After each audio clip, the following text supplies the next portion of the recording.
pada waktu itu banyak kerajaan-kerajaan di Nusantara itu yang masih berdaulat, yang masih merdeka. Salah satu contohnya adalah Kerajaan Aceh.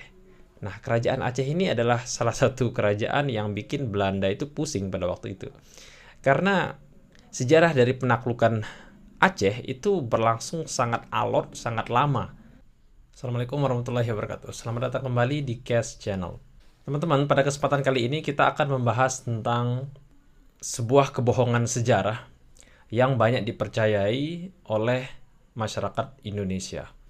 Kebohongan itu adalah bahwa Indonesia itu pernah dijajah selama 350 tahun. Informasi yang mengatakan kalau Indonesia itu pernah dijajah selama 350 tahun itu sudah menjadi pengetahuan umum yang dipercayai oleh masyarakat luas, oleh masyarakat Indonesia. Bahkan ini dimulai dari penjelasan yang diberikan oleh guru-guru sejarah kita. Saya juga itu termasuk dari siswa yang dulunya itu pernah dijelaskan kalau Indonesia itu pernah dijajah selama 350 tahun.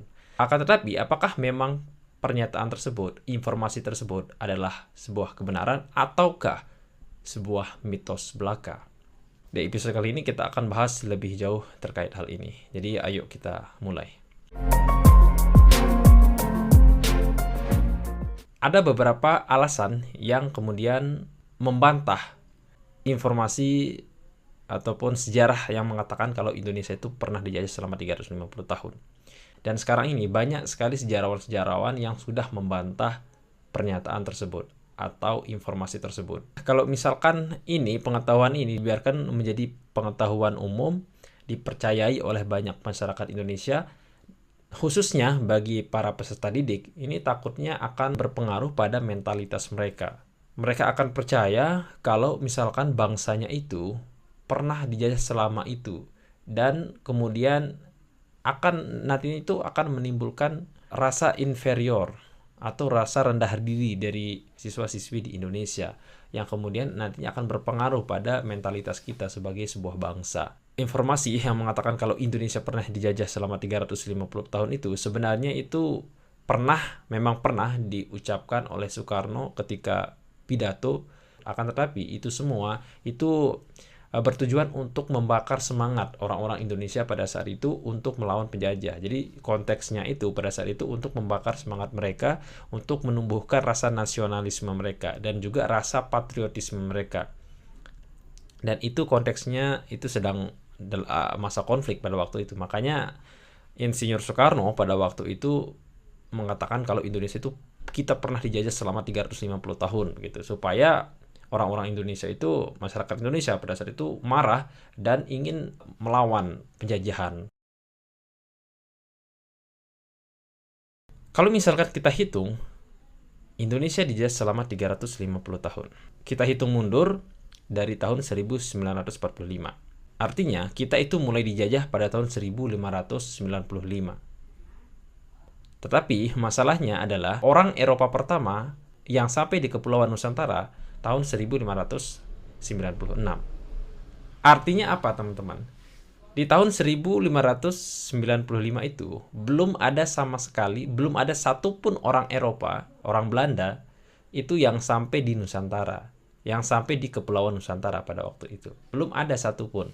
Meskipun Cornelis de Houtman pada waktu itu sudah sampai di Pelabuhan Banten, dia bersama awak kapalnya itu sebenarnya tujuannya itu adalah untuk berdagang. Jadi bukan kemudian Cornelis de Houtman tiba di Indonesia kemudian langsung menjajah, itu tidak. Mereka itu tujuan awalnya untuk berdagang. Akan tetapi sayangnya Cornelis de Houtman itu juga pada waktu itu langsung diusir dari Banten, dari Kepulauan Nusantara, karena dia itu punya sifat yang sombong dan kasar, nggak ada akhlak lah begitu, sehingga orang-orang Nusantara pada waktu itu langsung mengusir Cornelis de Houtman beserta awak kapalnya, dan bahkan banyak awak kapalnya itu yang kemudian ditangkap dan dipenjara pada waktu itu. Ya, jadi buru-buru untuk menjajah bangsa Indonesia pada waktu itu. Para pendatang awal dari orang-orang Belanda itu justru malah diusir dari Kepulauan Nusantara, bukan menjajah. Mereka diusir begitu karena ya yang tadi itu mereka punya sifat sombong, dia baru datang ke Kepulauan Nusantara, mereka udah berlagak sombong, sangat arogan, Makanya itu yang membuat mereka diusir dari Kepulauan Nusantara. Lalu kemudian baru berselang beberapa tahun berikutnya, tepatnya di tahun 1599 itu baru kemudian datang kembali ekspedisi dari Belanda, yang kemudian kedatangan bangsa Belanda yang kedua ini itu lumayan diterima oleh masyarakat Nusantara pada waktu itu, dan kemudian hubungan dagangnya berlanjut. Saat itu kan yang datang itu kelompok pedagang atau kongsi dagang pada waktu itu. Setelah itu barulah VOC kemudian dibentuk pada tahun 1602 itu untuk menghindari persaingan yang tidak sehat antara para pedagang-pedagang dari Belanda. Iya, yang kemudian ingin berdagang di Kepulauan Nusantara pada waktu itu. Nah, meskipun VOC juga sudah berkuasa di beberapa wilayah, itu sudah mulai dikuasai oleh mereka di Nusantara di tahun 1600-an sampai dengan 1700-an itu, terutama di Maluku maupun di Jawa dengan dibangunnya kota Batavia pada waktu itu, mereka juga tidak menguasai 100% wilayah yang ada di Nusantara pada waktu itu. Sehingga kemudian ketika VOC berkuasa, ketika VOC sudah menjalankan bisnisnya di Kepulauan Nusantara, masih ada kerajaan-kerajaan Nusantara itu yang belum dijajah oleh bangsa Belanda, atau mereka bisa dikatakan masih berdaulat. Banyak sekali kerajaan-kerajaan yang masih berdaulat pada waktu itu di tahun 1600-an sampai dengan 1700-an itu. Salah satu contohnya Kerajaan Makassar itu di tahun 1700-an itu masih merdeka. Termasuk juga Pulau Lombok dan juga Pulau Bali. Di tahun 1750-an itu Pulau Lombok dan juga Pulau Bali itu belum sama sekali disentuh, dijamah oleh orang-orang Belanda pada waktu itu. Alasannya karena mereka itu terkenal karena suka berperang. Nah, ini kemudian yang membuat Belanda itu agak mikir-mikir untuk menyerang dua pulau itu. Kemudian di masa lalu itu, Bali itu tetap mempertahankan tradisi Hindu mereka, bahkan berlangsung sampai saat ini. Selanjutnya, alasan yang kedua, di awal-awal kedatangan bangsa Belanda itu, di tahun tersebut belum ada nama Indonesia. Yang ada adalah Kepulauan Nusantara. Jadi kepulauan yang mencakup negara Indonesia, Malaysia, Brunei, dan juga Singapura itu masuk ke dalam wilayah cakupan yang disebut sebagai Kepulauan Nusantara pada waktu itu. Jadi belum ada nama Indonesia. Nama Indonesia itu populernya itu sekitar 254 tahun setelah kedatangan bangsa Belanda untuk pertama kalinya itu. Yang dimana nama Indonesia itu ditulis di sebuah artikel yang kemudian ditulis oleh seorang ilmuwan yang bernama, kalau nggak salah ini saya cuma ingat nama belakangnya, namanya Logan. Jadi bukan Logan X-Men itu ya. Dia menulis untuk pertama kalinya nama Indonesia yang diambil dari kata Indo dan juga Nesos. Nesos itu bahasa Yunani. Nesos itu berarti Hindia. Kemudian setelah itu baru kemudian nama Indonesia itu populer, yang kemudian diambil oleh para pejuang kemerdekaan bangsa Indonesia, yang kemudian dijadikan sebagai nama sebuah negara. Seperti itu. Jadi nama Indonesia di awal kedatangan bangsa Belanda itu belum ada sama sekali. Belum dikenal. Kalau misalkan kita hitung dari kemerdekaan bangsa Indonesia, kemudian menggunakan nama Indonesia secara resmi, itu berarti artinya Indonesia itu belum pernah dijajah sama sekali. Ya, kita kan belum pernah dijajah sejak menamakan negara kita sebagai negara dengan nama Indonesia. Pada waktu itu banyak kerajaan-kerajaan di Nusantara itu yang masih berdaulat, yang masih merdeka. Salah satu contohnya adalah Kerajaan Aceh. Nah, Kerajaan Aceh ini adalah salah satu kerajaan yang bikin Belanda itu pusing pada waktu itu.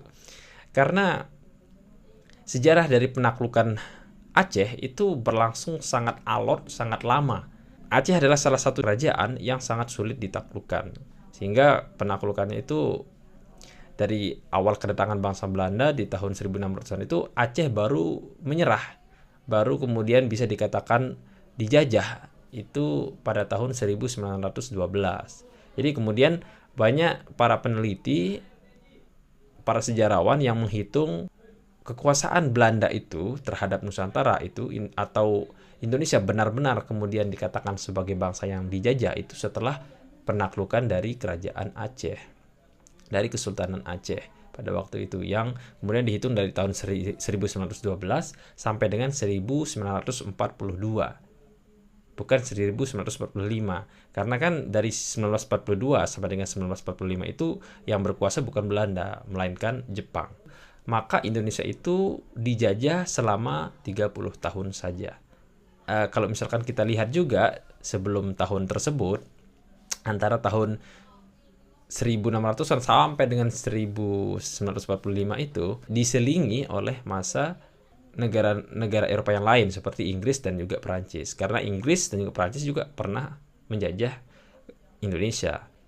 Masa penjajahan Inggris itu berlangsung selama 11 tahun, yaitu dari tahun 1800 sampai dengan 1811, yang kemudian dilanjutkan dengan masa koloni Perancis yang berlangsung antara tahun 1811 sampai dengan 1816.